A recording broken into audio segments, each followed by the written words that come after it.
السلام علیکم ورحمۃ اللہ وبرکاتہ۔ اعوذ باللہ من الشیطان الرجیم، بسم اللہ الرحمن الرحیم۔ رب اشرح لی صدری ویسر لی امری واحلل عقدۃ من لسانی یفقہوا قولی رب زدنی علما اللہم فقہنا فی الدین۔ آج کا لیسن 59 نمبر آیت ہے۔ یا ایہا الذین آمنوا، اے لوگو جو ایمان لائے ہو، اطیعوا اللہ و اطیعوا الرسول، اطاعت کرو اللہ کی اور اطاعت کرو رسول کی، وَأُولِي الْأَمْرِ مِنْکُمْ، اور حکم والے کی، صاحب امر کی تم میں سے۔ فَإِن تَنَازَعْتُمْ فِي شَيْءٍ، پھر اگر جھگڑا ہو جائے تمہارا کسی چیز کے بارے میں، فَرُدُّوهُ إِلَى اللَّهِ، تو پھیر دو اس کو اللہ کی طرف، والرسول، اور رسول کی طرف، ان کنتم تؤمنون باللہ، اگر ہو تم ایمان رکھتے اللہ پر، والیوم الآخر، اور آخرت کے دن پر، ذالک خیر واحسن تأویلا، یہ بہتر ہے اور زیادہ اچھا ہے انجام کے اعتبار سے۔ قرآن مجید میں جگہ جگہ اللہ اور رسول کی اطاعت کا حکم دیا گیا۔ اللہ تعالیٰ نے قرآن میں ایک جگہ فرمایا، وَمَن یُطِعِ الرَّسُولَ فَقَدْ أَطَاعَ اللَّهَ، جس نے رسول کی اطاعت کی سمجھو اس نے اللہ کی اطاعت کی۔ ان کنتم تحبون اللہ فاتبعونی یحببکم اللہ، اگر تم چاہتے ہو محبت کرے تم سے اللہ، تو نبی صلی اللہ علیہ وسلم نے فرمایا میری پیروی کرو، اللہ تمہیں محبوب بنا لے گا۔ یہاں بھی فرمایا اللہ رسول، اسلام اور اللہ رسول کی اطاعت کا نام ہے، اور آدمی مسلمان بن ہی نہیں سکتا جب تک وہ اپنی خواہشات کی، رسم و رواج کی، دنیا کے لوگوں کی، غرض ہر ایک کی اطاعت چھوڑ کر اور اس کے رسول کی اطاعت نہ کرے۔ اللہ اور رسول کی اطاعت پر اس قدر زور آخر دیا ہی کیوں جاتا ہے؟ ایک شخص کے دل میں آ سکتا ہے کہ خدا ہماری اطاعت کا بھوکا ہے، نعوذ باللہ، کہ وہ ہم سے اس طرح اپنی اور رسول کی اطاعت کا مطالبہ کرتا ہے، یا خدا بھی دنیا کے حاکموں کی طرح اپنی حکومت چلانا چاہتا ہے، جیسے دنیا کے حاکم کہتے ہیں ہماری اطاعت کرو، اس طرح خدا، ایسا کچھ نہیں ہے، نعوذ باللہ۔ اصل بات یہ ہے کہ اللہ تعالیٰ جو انسان سے اطاعت کا مطالبہ کرتا ہے وہ انسان ہی کی فلاح اور بہتری کے لیے کرتا ہے، وہ دنیا کے حاکموں کی طرح نہیں ہے۔ دنیا کے حاکم تو اپنے فائدے کے لیے لوگوں کو اپنی مرضی کا غلام بنانا چاہتے ہیں، مگر اللہ تمام فائدوں سے بے نیاز ہے، اللہ الصمد۔ نہ اسے ہم سے کوئی ٹیکس لینا ہے، نہ اسے کوٹھیاں اور موٹریں بنانے کے لیے، گاڑیاں لینے کے لیے، آپ کی کمائی سے اپنے عیش کے سامان جمع کرنے۔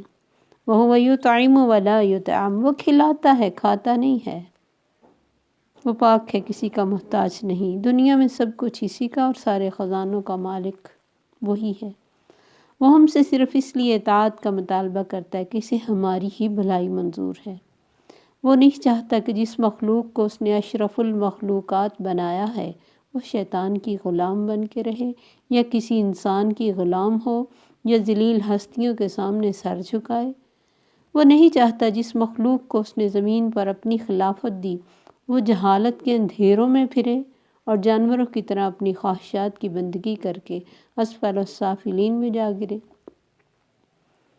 اس لیے وہ فرماتا ہے کہ تم ہماری اطاعت کرو، ہم نے اپنے رسولوں کے ذریعہ سے جو روشنی بھیجی اس کو لے کے چلو، تمہیں سیدھا راستہ پر مل جائے گا۔ اللہ ولی الذین آمنوا یخرجہم من الظلمات الی النور، جب تک اللہ کی اطاعت نہ کریں ہم تو اندھیروں میں ہیں۔ اللہ کی اطاعت، نبی صلی اللہ علیہ وسلم کی اطاعت، قرآن کا پڑھنا، قرآن پر عمل کرنا، یہ تو روشنیاں ہیں۔ تو اللہ دوست ہے ان لوگوں کا جو ایمان لائے، انہیں اندھیروں سے روشنی کی طرف نکالنا چاہتا ہے۔ وَالَّذِينَ كَفَرُوا أَوْلِيَاءُهُمُ الطَّاغُوتُ، جو کافر ہیں، جو مانتے نہیں ہیں، ان کے تو دوست شیطان ہیں۔ يُخْرِجُونَهُم مِّنَ النُّورِ إِلَى الظُّلُمَاتِ، جو انہیں روشنی سے اندھیروں کی طرف لے جانا چاہتے ہیں۔ أُولَٰئِكَ أَصْحَابُ النَّارِ هُمْ فِيهَا خَالِدُونَ، یہی تو آگ والے ہیں، اس میں ہمیشہ رہیں گے۔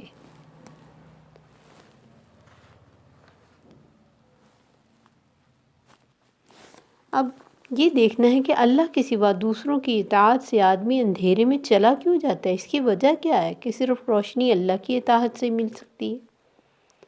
ہم یہ دیکھتے ہیں کہ دنیا میں ہماری زندگی میں بے شمار ہم تعلقات سے جڑے ہوئے ہیں۔ سب سے پہلا تعلق تو ہمارا اپنے جسم کے ساتھ ہی ہے۔ یہ ہاتھ، پاؤں، آنکھیں، کان، زبان، دل، پیٹ، سب ہماری خدمت کے لیے اللہ نے ہمیں دیے۔ اب ہمیں یہ فیصلہ کرنا ہے کہ ان سے خدمت کس طرح لینی۔ پیٹ کو کیا کھلائیں، کیا نہ کھلائیں، ہاتھوں سے کیا کام لیں، کیا نہ لیں، پاؤں کو کس راستے پر چلائیں اور کس پر نہ چلائیں، آنکھ اور کان سے کیا کام لینے اور کون سے نہیں لینے، زبان کو کن باتوں کے لیے یوز کرنا اور کن سے بچنا، دل میں کیسے خیال رکھنے ہیں اور کیسے نہیں رکھنے۔ یہ سب ہمارے سرونٹس ہیں۔ ان سے ہم اچھے کام بھی لے سکتے ہیں، برے بھی۔ یہی اچھے کام اور برے کام انسان کی پرسنالٹی کا رزلٹ ہوتے ہیں کہ وہ یا تو اسے ہائی کلاس انسان بنا دیتے ہیں، بہترین پرسنالٹی والا، یا پھر جانوروں سے بھی بدتر درجے میں پہنچا سکتے ہیں اگر ہم ان سے کام ہی صحیح نہیں لیتے تو یہ سارے کام ان سے لینے کے لیے کیسے کرنا چاہیے، کیا کرنا چاہیے، کیا چیز دیکھنی چاہیے، کیا نہیں، کیا سننا چاہیے، کیا نہیں، کیا بولنا چاہیے اور کیا نہیں یہ سارا نالج کون دے گا ہمیں؟ وہی نا جو ہمارا خالق ہے۔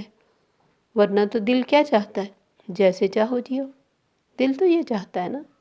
اور پاؤں کہاں جانا چاہتے ہیں؟ جہاں مزہ آتا ہے۔ آنکھ کیا دیکھنا چاہتی ہے؟ جہاں انجوائمنٹ ہوتا ہے۔ لیکن اللہ کو پتہ ہے کہ ان کو کن کاموں میں لگائیں تو ہمارا بہتری ہوگی اور کن میں نہ لگائیں تو ہمارے لیے بھلائی ہوگی۔ پھر اس کے بعد ہمارے تعلقات اپنے گھر کے لوگوں سے ہیں، باپ ہے، ماں، بہن، بھائی، بیوی، اولاد، دوسرے سے جن سے دن رات تعلق ہے۔ یہاں بھی ہمیں فیصلہ کرنا ہوتا ہے کہ ان سے کس طرح کا بیہیو کرنا ہے، ان پر آپ کے کیا حق ہیں، ہمارے کیا حق ہیں اور ہم پر ان کے کیا حق ہیں، اور انہی کے ساتھ ٹھیک برتاؤ کرنے پر دنیا و آخرت میں راحت بھی ہے، خوشی بھی ہے، کامیابی بھی ہے۔ اگر ہم غلط برتاؤ کریں گے تو دنیا بھی جہنم بنا لیں گے اور آخرت تو ہے ہی پھر بری اس کے لیے جو ان کے ساتھ برا سلوک کرے۔ اور ان کے ساتھ سلوک کیسا کرنا چاہیے یہ کون بتائے گا؟ اللہ کی اطاعت، اللہ کا قرآن، اللہ کا نبی۔ اس کے علاوہ مزید تعلقات دنیا کے بے شمار لوگوں سے، کچھ ہمسائے ہوتے ہیں، کچھ فرینڈز ہوتے ہیں، کچھ دشمن ہوتے ہیں، بہت سے لوگ ہیں جو ہماری خدمت کرتے ہیں اور بہت سے ہیں جن کی ہم خدمت کرتے ہیں۔ کسی سے ہمیں کچھ لینا ہوتا ہے، کسی کو دینا ہوتا ہے، کوئی ہم پر بھروسہ کر کے اپنا کام ہمارے سپرد کرتا ہے اور کسی پر ہم بھروسہ کرتے ہیں اور اپنا کام اس کے ذریعے کرواتے ہیں۔ تو اتنے بے شمار لوگوں سے ہمارا واسطہ پڑتا رہتا ہے۔ دنیا میں ہماری خوشی، کامیابی، عزت اور نیکی، اور آخرت میں ہمارے لیے جنت اور اعلیٰ مقام اور خوشی اسی پر ڈیپینڈ کرتا ہے کہ یہ سارے تعلقات جو میں نے بتائے آپ کے سامنے وہ صحیح اور درست ہوں۔ اس طرح ہم دونوں جہان میں سرخرو بھی ہو سکتے ہیں۔ لیکن ان سب پہ کے ساتھ جیسا بیہیو کرنا ہے، جیسے طریقے سے رہنا ہے، قدم قدم پر ہمیں علم چاہیے، اور علم بھی وہ جو اوتھینٹک ہو، ورنہ تو بے شمار علوم ہے دنیا میں۔ یہ علم اگر ہم اپنے پاس نفس سے تلاش کریں گے تو وہاں یہ نہیں ملے گا۔ نفس تو خود جاہل ہے، اس کے پاس سوائے خواہشات کے ہے ہی کیا؟ وہ تو کہے گا شراب پیو، زنا کرو، حرام کھاؤ، انجوائے کرو، زندگی یہی ہے، اسی میں مزہ ہے۔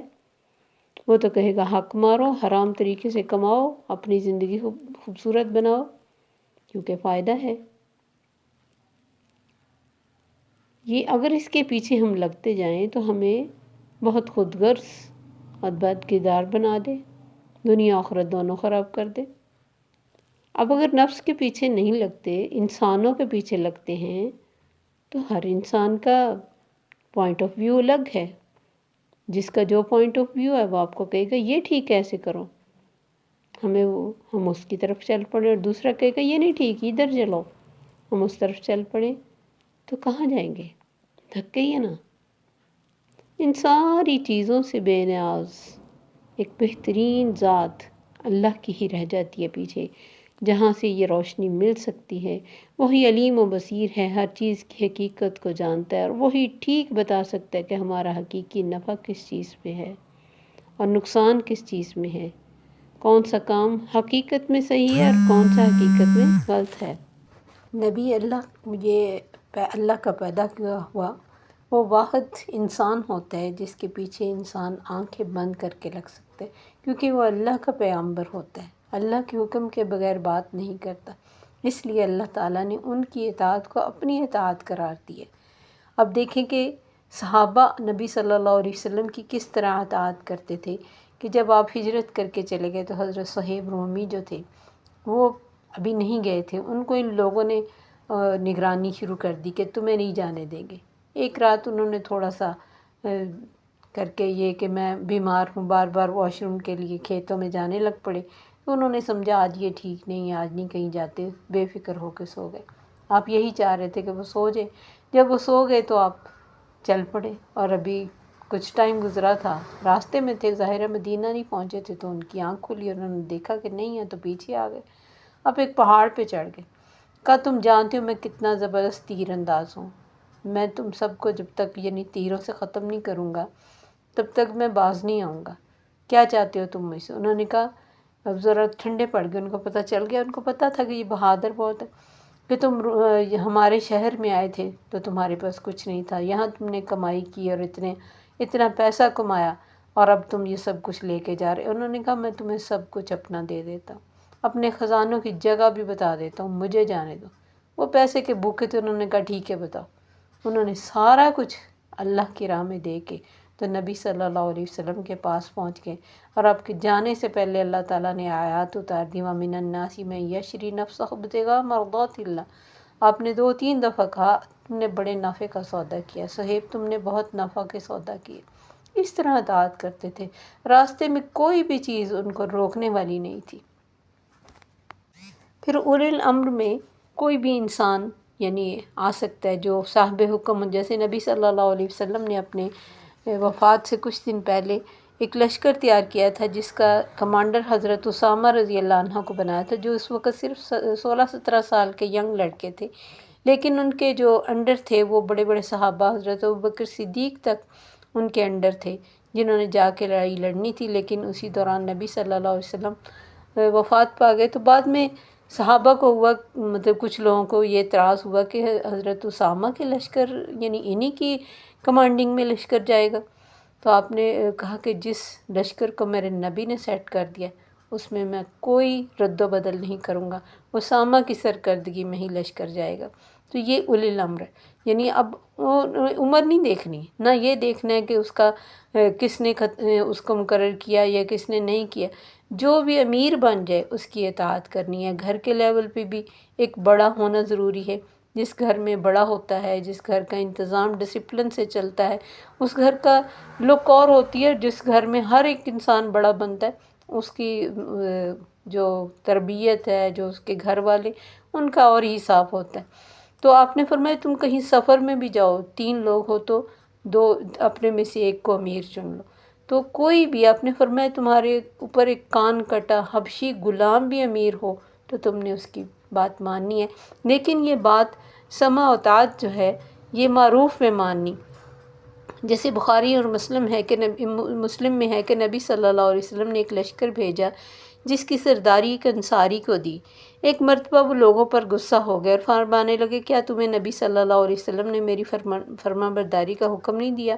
سب نے کہا ہاں بے شک دیا۔ کہنے لگے اچھا لکڑیاں جمع کرو، پھر آگ منگوا کر وہ سب نے جمع کر دیں، آگ منگوا کر لکڑیاں جلائیں، پھر حکم دیا تم اس آگ میں کود جاؤ۔